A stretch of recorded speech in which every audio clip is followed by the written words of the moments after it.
उस पत्थर को कुछ अग्निहोत्री लोग, कुछ संत लोग लेके चले आ गए उसके टुकड़े को।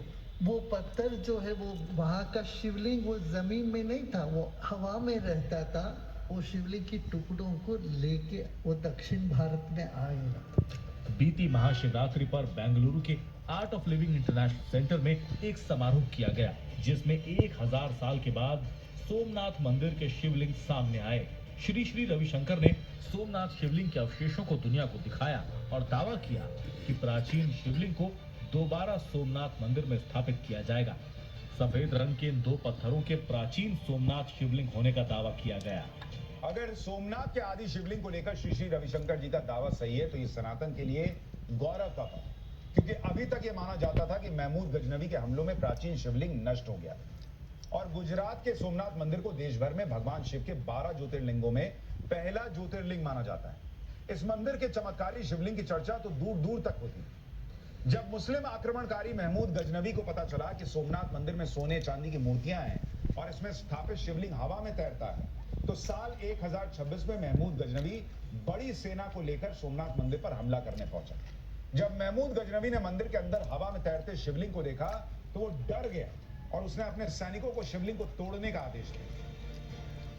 11वीं शताब्दी में यानी 1000 साल पहले जब महमूद गजनवी ने भारत पर हमला किया था, तब उसने सोमनाथ मंदिर समेत कई हिंदू मंदिरों को नष्ट किया था। जब वह सोमनाथ मंदिर पहुंचा था तो 3 फुट ऊंचे ज्योतिर्लिंग को हवा में लटकता देखकर हैरान रह गया। सोमनाथ शिवलिंग के बारे में कहा जाता है कि वो जमीन से 2 फीट ऊपर हवा में स्थिर रहता था। अब जिन पत्थरों के शिवलिंग होने का दावा किया जा रहा है, उसके सबूत के तौर पर इन पत्थरों की मैग्नेटिक पावर का डेमो भी दिखाया गया। सोमनाथ मंदिर के हवा में तैरते शिवलिंग का जिक्र ज़कारिया अल काज़बीनी ने अपनी किताब में किया है। 13वीं सदी में लिखी गई ये किताब इंग्लिश में वंडर्स ऑफ क्रिएशन के नाम से पब्लिश है। इस किताब में लिखा गया है कि जब महमूद गजनवी सोमनाथ मंदिर पहुंचा तो उसने सोमनाथ ज्योतिर्लिंग को जमीन और छत के बीच हवा में तैरते हुए देखा।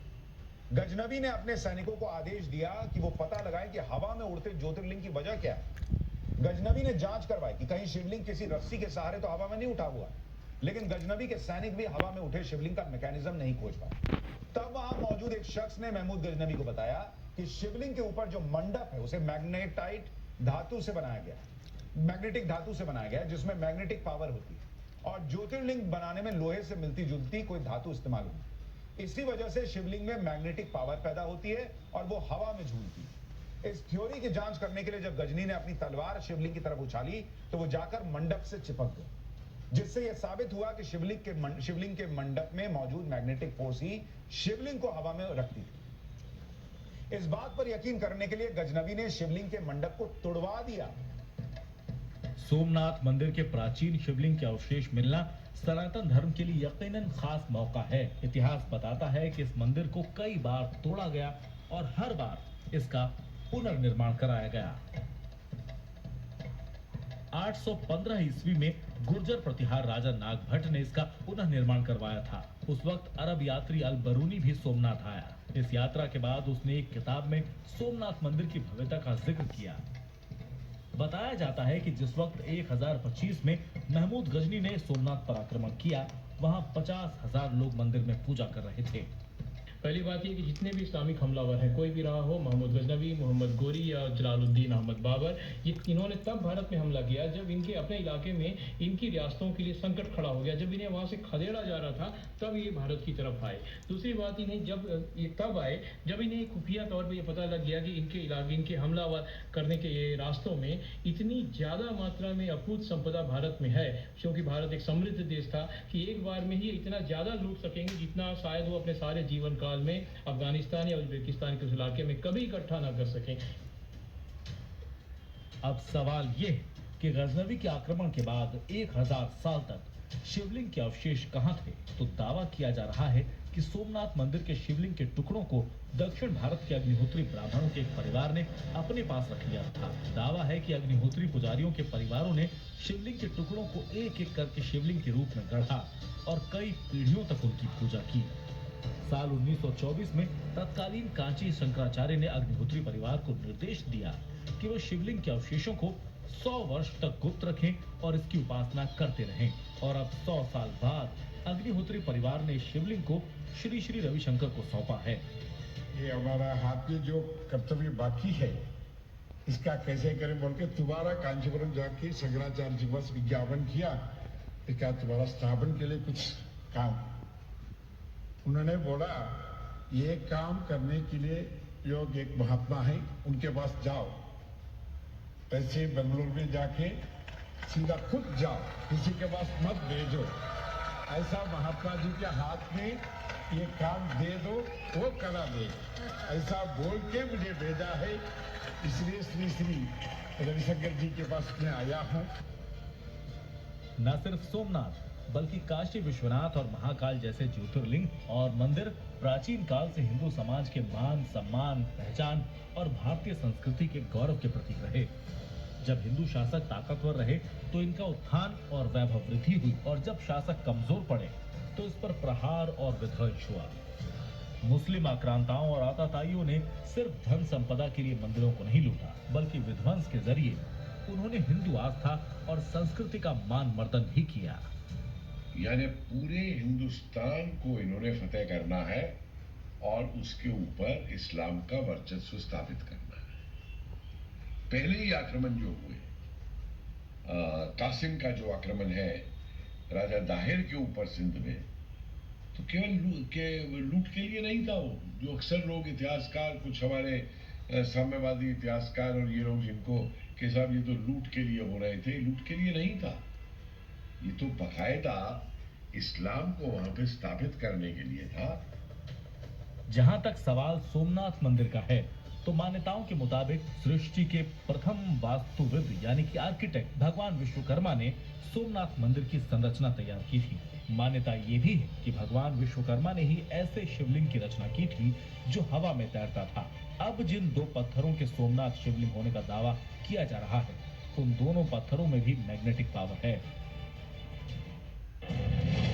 सोमनाथ पर पहला हमला 1026 में गजनवी ने किया, तो आखिरी हमला 1706 में औरंगजेब ने। असल में मुस्लिम आक्रांताओं ने जब भी मंदिरों को निशाना बनाया तो ये सिर्फ हिंदुओं की आस्था पर हमला नहीं था, बल्कि इसके पीछे भारत पर मुस्लिम शासकों की आमद का संदेश छिपा था।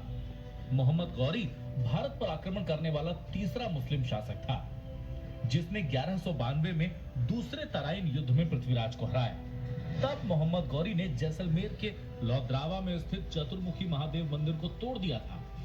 इतिहास ये भी बताता है कि सबसे पहले 1194 में मोहम्मद गौरी ने बनारस पर हमला किया था। इस दौरान बनारस के 500 मंदिरों को तोड़ा गया। काशी विश्वनाथ मंदिर को भी क्षति पहुंचाई गई। कहा जाता है कि काशी विश्वनाथ मंदिर और दूसरे मंदिरों से गौरी को इतनी अकूत धन संपत्ति मिली कि वो 1400 ऊंट पर लाद करके उसको गजनी ले गया। सबसे बड़ा उदाहरण मैं आपको देता हूं। अलाउद्दीन खिलजी के समय में जो मलिक काफूर ने सोमनाथ पे हमला किया, तो हमले के बाद में मूर्ति तोड़ी गई और उसको लूटा गया। और मूर्ति को तोड़ के उसके बाद उसे बैलगाड़ी पे लदवा करके दिल्ली भेज दिया गया। अगर केवल लूट होता, जैसा कि कुछ इतिहासकार बोलते हैं, तो फिर मूर्ति को क्यों तोड़ा गया और तोड़ करके उसको फिर बैलगाड़ी पे रख करके दिल्ली क्यों भिजवाया गया?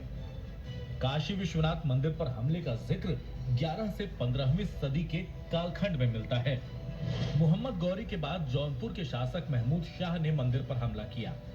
उसके बाद दिल्ली सल्तनत के तुगलक वंश के सुल्तान फिरोज शाह तुगलक के काल में मंदिर पर हमले की बात सामने आई। औरंगजेब के पिता शाहजहां ने भी काशी विश्वनाथ पर हमला किया, लेकिन 1669 में औरंगजेब ने काशी विश्वनाथ मंदिर पर सबसे क्रूर हमला किया था। इसका जिक्र साकिब खान ने यासिर आलमगीरी पुस्तक में किया है और बताया है कि अगस्त 1669 में काशी विश्वनाथ मंदिर को पूरी तरह से नेस्त नाबूद कर दिया गया था। मंदिर के स्थान पर औरंगजेब ने मस्जिद का निर्माण करा दिया, जो आज तक है। वो काशी विश्वनाथ मंदिर का मूल भाग है, इसीलिए नंदी का मुंह ज्ञानवापी मस्जिद की तरफ है। वो चाहे सोमनाथ हो, काशी विश्वनाथ हो या फिर उज्जैन का महाकाल, ये सभी ज्योतिर्लिंग वक्त की बंदिशों में अपने टूटने और फिर उठ खड़े होने का इतिहास समेटे हुए हैं। इन तमाम मंदिरों को मुस्लिम बादशाहों ने तोड़ा और हिंदू राजाओं ने संवारा। देश भर के 12 ज्योतिर्लिंगों में उज्जैन का महाकाल मंदिर अकेला दक्षिण मुखी ज्योतिर्लिंग है। मंदिर आज जैसा दिखता है, पुराने समय में ऐसा नहीं था। 7वीं शताब्दी के बाण भट्ट की कादम्बिनी में महाकाल मंदिर का उल्लेख मिलता है। 11वीं शताब्दी में गजनी के सेनापति ने मंदिर को नुकसान पहुंचाया था। इसके बाद सन 1234 में दिल्ली के शासक इल्तुतमिश ने महाकाल मंदिर पर हमला कर यहां कत्लेआम किया। मराठा राजाओं ने मालवा पर आक्रमण कर 1728 में अपना आधिपत्य स्थापित किया। इसके बाद उज्जैन का खोया हुआ गौरव लौटा। बात अगर वर्तमान की करें तो जहां जहां मुगल शासकों ने तलवार के बल पर इतिहास को बदला, अब वहां सनातन की धर्म ध्वजा लहराने लगी है। फिर वो चाहे काशी विश्वनाथ कॉरिडोर हो, महाकाल कॉरिडोर हो या फिर अब सोमनाथ, जहां चमत्कारी शिवलिंग फिर से विराजमान होने वाला है। ब्यूरो रिपोर्ट, टाइम्स नाउ, नव भारत। जय गुरुदेव।